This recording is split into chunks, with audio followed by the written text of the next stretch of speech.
Brought to you by V-Guard. राज्यात लवकरच मंत्रिमंडळ विस्तार होणार आहे। भाजपचे आमदार आणि प्रवक्ते प्रवीण दरेकर आपल्या सोबत आपण त्यांच्याशी बोलणार आहोत। सर, मंत्रिमंडळ विस्ताराचे वारे वाहत आहेत का? आणि आता बोललं जाते की तिन्ही पक्षांचं एकमत झालेलं आहे आणि नेत्यांची नाराजी जर दूर करायची असेल तर मंत्रिमंडळ विस्तार व्हायला हवा, त्यासोबतच महामंडळ जी रखडलेली आहेत त्याचं देखील वाटप व्हावं असं म्हणतात। नाही, मला वाटतं हा विषय भारतीय जनता पार्टी आणि महायुतीच्या नेतृत्वाचा आहे, त्याच्यामुळे मला कल्पना नाही। परंतु एक गोष्ट खरी आहे की सध्याच्या राजकीय परिस्थितीमध्ये पुन्हा एकदा नव्या जोमानं त्या ठिकाणी कामाला लागण्याची आवश्यकता आहे आणि त्याच्यामुळे महामंडळ असतील, मंत्रिमंडळ विस्तार असेल तरी साली लोक आणखी या परिस्थितीमध्ये ताकदीनं कामाला लागतील, ज्याचा उपयोग महायुतीच्या वाढीसाठी आणि येणाऱ्या निवडणुकीसाठी उपयुक्त ठरेल। नक्कीच 33 मतदारसंघामध्ये ज्या पद्धतीनं निवडणुका झाल्या लोकसभेच्या, आता 33 मतदारसंघामध्ये निरीक्षक नेमण्यात आलेत भाजपकडून आणि एक अहवाल सुद्धा सादर केला जाणार आहे बावनकुळे यांच्याकडे। कशा पद्धतीनं आता भाजप काम करू इच्छित आहे? विधानसभा तोंडावर आहे। आमच्यासारख्या 33 महत्त्वाच्या नेत्यांवर प्रत्येक लोकसभेची जबाबदारी दिली, जशी की माझ्यावर मावळ लोकसभा मतदारसंघाची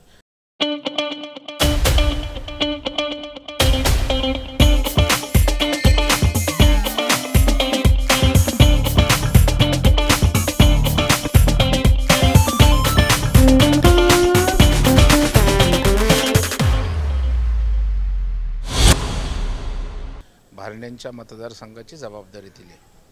भारतीय जनता पार्टी हा आत्मपरीक्षण करणं, आत्मचिंतन करणं आणि सर्व गोष्टींचं विश्लेषण करत आढावा घेत नव्या जोमानं नियोजनबद्ध कामाला लागणारा पक्ष आहे आणि जिंकलो म्हणून हुरळून जात नाही। जिंकलो तरी परीक्षण करतो कशामुळे काय झालं आणि त्या ठिकाणी थोडं अपयश आलं तरी खचून न जाता त्या मतदारसंघाचा अभ्यास करून पुढच्या येणाऱ्या सर्व गोष्टींना सामोरं जायचं, या भावनेतनंच अशा प्रकारचे त्या ठिकाणी निरीक्षक आम्ही जात आहोत।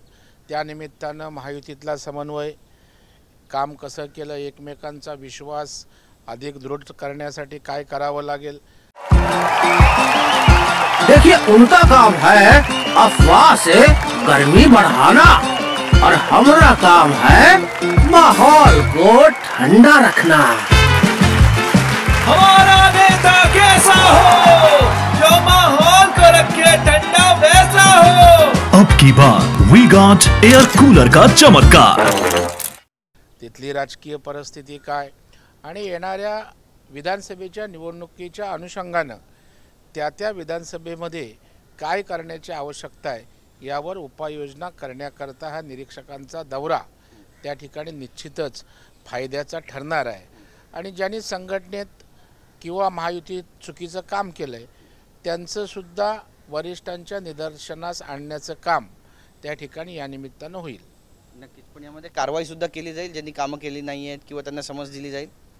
म्हातारी मेल्याचं दुःख नाही, काळ सोकावता कामा नये। त्याच्यामुळे जर एखाद्याने पक्षविरोधी कारवाई केली असेल, महायुती विरोधात कारवाई केली असेल तर त्याची दखल घेऊन त्या गोष्टीची तीव्रता पाहून कारवाईची तर निश्चितच आवश्यकता त्या ठिकाणी आहे।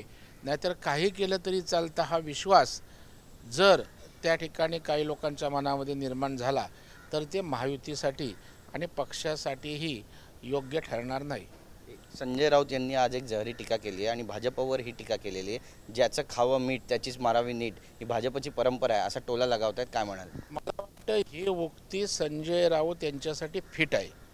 ते मातोश्रीचं खात आहेत, उद्धव ठाकरेंचं खात आहेत, सामनाचा पगार घेत आहेत, सगळ्या सवलती घेत आहेत आणि त्या ठिकाणी पवार साहेबांची चाकरी करत आहेत। म्हणजे मातोश्रीचं खात आहेत मीठ आणि शिवसेनेची आणि सगळ्यांची मारतायत नीट, हे त्यांच्या स्वतःसाठी लागू आहे आणि म्हणून कदाचित संजय राऊत या ठिकाणी बोलले असतील। आज जो शिवसेनेचा ऱ्हास झाला आहे किंवा जी काय अधोगती होते त्याला पूर्णपणे संजय राऊत जबाबदार आहे। संजय राऊतांना जर उद्धव ठाकरेंनी बाजूला केलं तर शिवसेनेला भविष्य उरलं सुरलं राहील, नाहीतर पूर्णपणे संपुष्टात येईल. राहुल नार्वेकर यांच्यावर देखील टीका केलेली आहे संजय राऊत यांनी, आणि ज्या पद्धतीनं संजय राऊत म्हणतायत की लोकसभेमध्ये आता नवीन अध्यक्ष येतील, ते देखील राज्यात जो प्रकार घडला तोच देशामध्ये केंद्रात घडला, तर मग याला जबाबदार कोण? चिंता व्यक्त करतायत राहुल नार्वेकर यांना पॉलिटिकल एजंट असं म्हणतायत, काय म्हणा? मला वाटतं संजय राऊतांनी थोडा तोंडाला लगाम घालण्याची आवश्यकता आहे.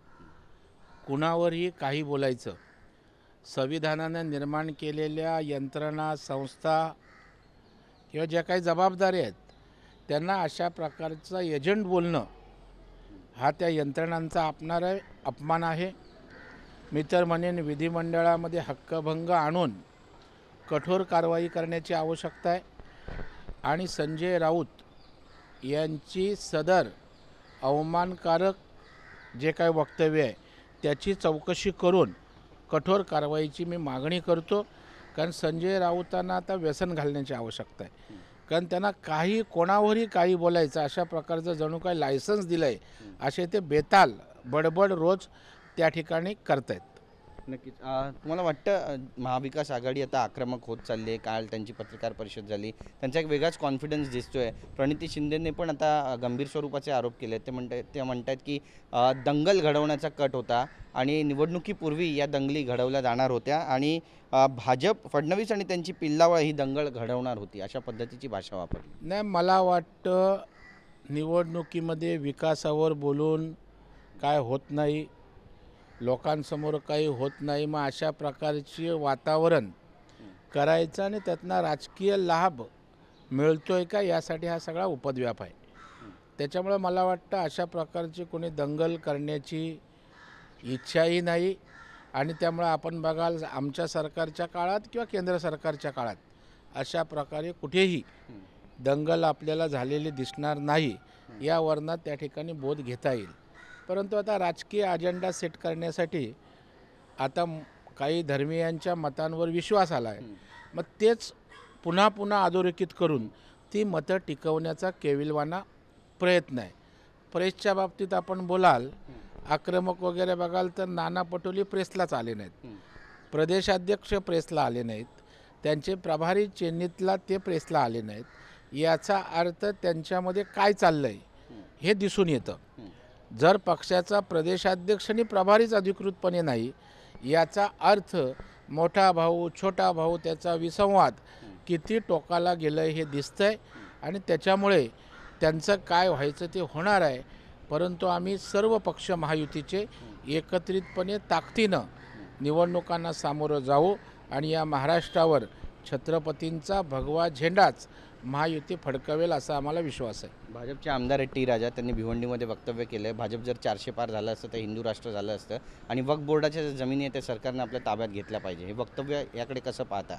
नाही, मला आता हे मी वक्तव्य ऐकलं नाही.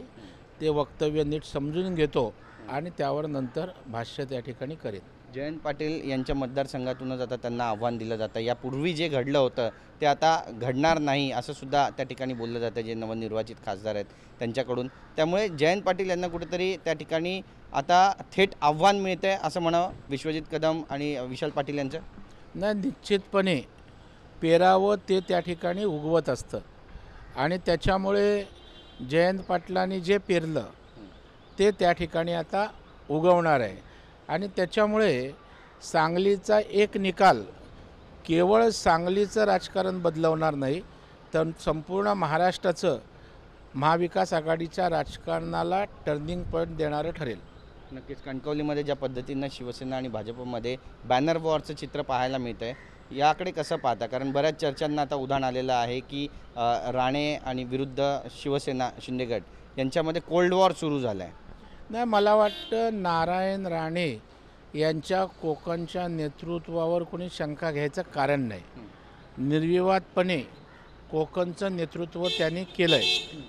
एखादा यश अपयश आलं असेल, परंतु कोकणचा नेता, कोकणच्या विकासातला एक महत्त्वाचा नेता, अशा प्रकारची त्यांची प्रतिमा निश्चितच आहे.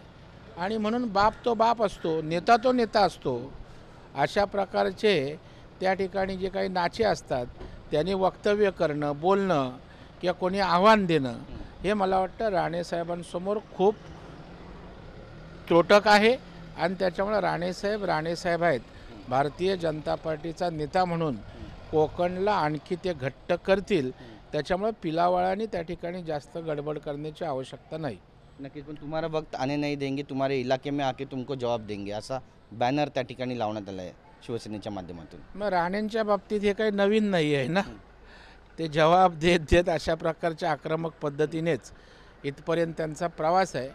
परंतु महायुतीमध्ये त्या ठिकाणी कटुता निर्माण होणार नाही याची त्या ठिकाणी नेत्यांसहित खालच्या कार्यकर्त्यांपर्यंत काळजी घेण्याची आवश्यकता आहे. कारण पुढच्या येणाऱ्या विधानसभेला सामोरे जात असताना, विरोधी पक्षाशी लढत असताना आपल्यातील मतभेद टोकाचे हे महायुतीला हानिकारक होऊ शकतात.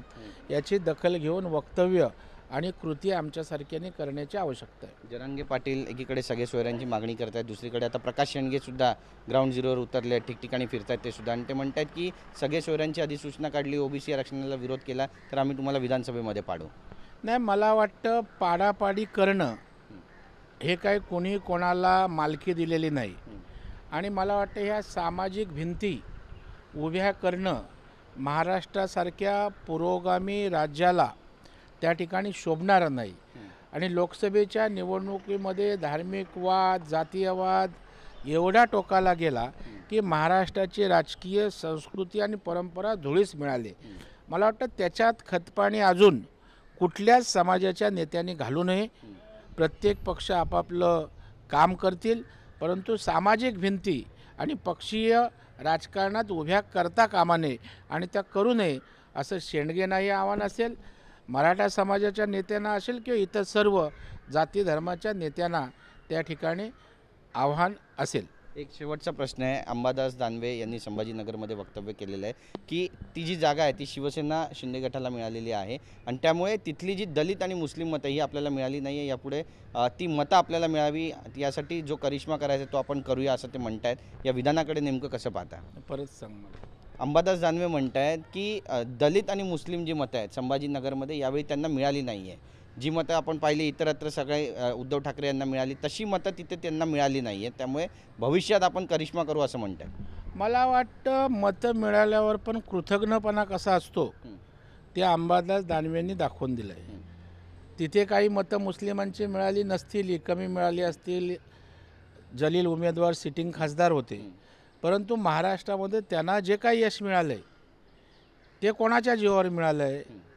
त्याच्यामुळे सोयीचा जिथे फायदा तिथे चांगला आणि जिथे मिळालं नाही तिथे टीका करायची अशी संदूसाधी भूमिका दानवेंची जी आहे ती तुम्हाला दलित मतं अगदी मुस्लिम मतंसुद्धा भविष्यात कितपत टिकतील पडतील याची पहिली चिंता करा.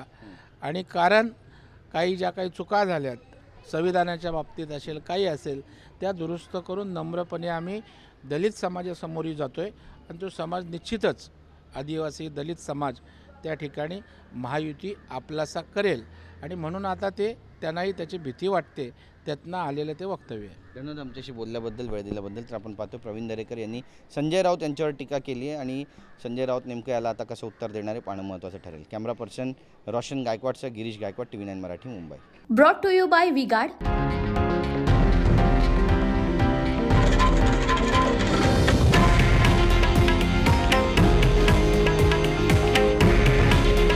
हे आहे देशातील नंबर 1 न्यूज नेटवर्क आणि आपण पाहत आहात TV9 मराठी.